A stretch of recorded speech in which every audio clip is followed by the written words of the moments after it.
നമ്മുടെ വീട്ടിലെ കുറച്ച് മാങ്ങ ഒന്നിച്ച് പഴുത്തു. അപ്പം നമ്മൾ അതുകൊണ്ട് എന്താ ചെയ്യുന്നത് വിചാരിച്ചിരിക്കുമ്പോൾ നമുക്കൊരു ഐഡിയ, മാംഗോ ഐസ്ക്രീം ഉണ്ടാക്കിയല്ലോ ഒന്ന്. അപ്പം നമുക്ക് അതിൻ്റെ പരിപാടിയിലേക്ക് നോക്കാം.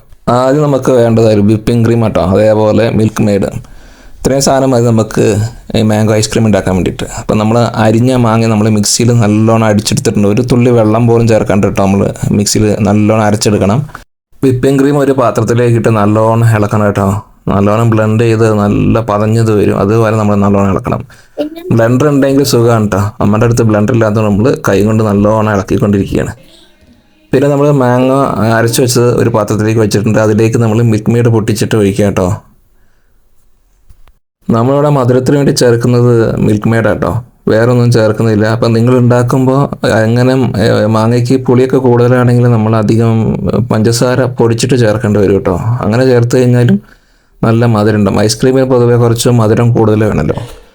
അതിന് മിൽക്ക് മെയ്ഡും കൂടെ നമ്മൾ ഈ മാങ്ങ നമ്മൾ അഴിച്ചു വെച്ചതേക്ക് ഒഴിച്ചതിന് ശേഷം നല്ലോണം ഇളക്കണം, നല്ലോണം യോജിപ്പിക്കണം കേട്ടോ. ഇത് നമ്മൾ കടകളിൽ നിന്നൊക്കെ മേടിക്കുന്ന ഐസ്ക്രീമിനെക്കാട്ടിലും ഏറ്റവും നല്ല ആരോഗ്യപ്രദമായിട്ട് നമുക്ക് വിശ്വസിച്ച് കുട്ടികൾക്ക് കൊടുക്കാൻ പറ്റുന്നത് കേട്ടോ നമ്മൾ വീട്ടിലുണ്ടാക്കുന്നത്. അപ്പം നമ്മുടെ കടയിൽ നിന്ന് മേടിക്കുന്ന ഐസ്ക്രീമും നമ്മൾ അതിൽ ആർട്ടിഫിഷ്യലായിട്ട് ഒരുപാട് കാര്യങ്ങൾ ചേർത്തിട്ടാണ് അവരുണ്ടാക്കുന്നത്. നമ്മളിവിടെ നാച്ചുറലായിട്ടുള്ള സാധനങ്ങൾ മാത്രം ഉപയോഗിച്ചിട്ടാണ് കേട്ടോ നമ്മൾ ഇത് ചെയ്യുന്നത്. വേറെ ആർട്ടിഫിഷ്യൽ കളർ പോലും നമ്മൾ ചേർക്കുന്നില്ല. അതിനുശേഷം നമ്മൾ നല്ലോണം പതഞ്ഞു വന്ന നമ്മുടെ വിപ്പിംഗ് ക്രീമിലേക്ക് നമ്മൾ നേരത്തെ മിക്സ് ചെയ്ത് വെച്ചിട്ടുള്ള മാങ്ങാപ്പഴവും മിൽക്ക് മെയ്ഡും കൂടെ ചെയ്ത് മിക്സ് ചെയ്ത് വെച്ചിട്ടില്ല, അതും ഇതിലേക്ക് വെച്ചിട്ട് നല്ലോണം മിക്സ് ചെയ്യണം. ഇതെല്ലാം കൂടെ നല്ലോണം മിക്സ് ചെയ്തെടുക്കണം. അതിനുശേഷം നമ്മളൊരു മാങ്ങ എടുത്തിട്ട് കഷ്ണങ്ങളാക്കിയിട്ട് അരിഞ്ഞിട്ട് ഈ ഐസ്ക്രീമിലേക്ക് ചേർക്കുന്നത് കേട്ടോ. അതായത് നമ്മൾ ഐസ്ക്രീം കഴിക്കുമ്പം ഓരോ കഷ്ണമൊക്കെ കഴിക്കാൻ കിട്ടുമ്പോൾ ഒന്നും ഐസ്ക്രീമിന് പ്രത്യേക ഒരു ടേസ്റ്റ് ആയിരിക്കും.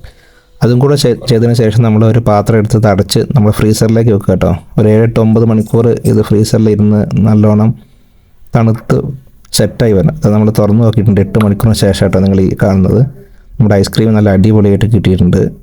കളർ ഞാൻ പറഞ്ഞില്ല, നമ്മൾ ആർട്ടിഫിഷ്യലായിട്ടൊന്നും ചേർക്കാത്തതുകൊണ്ട് ആ മാങ്ങേൻ്റെ കളർ മാത്രമേ ഈ ഐസ്ക്രീമിലുള്ളൂ, വേറെ കളറൊന്നും നമ്മളിവിടെ ചേർത്തിട്ടില്ല. അപ്പോൾ നമ്മുടെ ഐസ്ക്രീം നല്ല അടിപൊളിയായിട്ട് കിട്ടിയിട്ടുണ്ട്.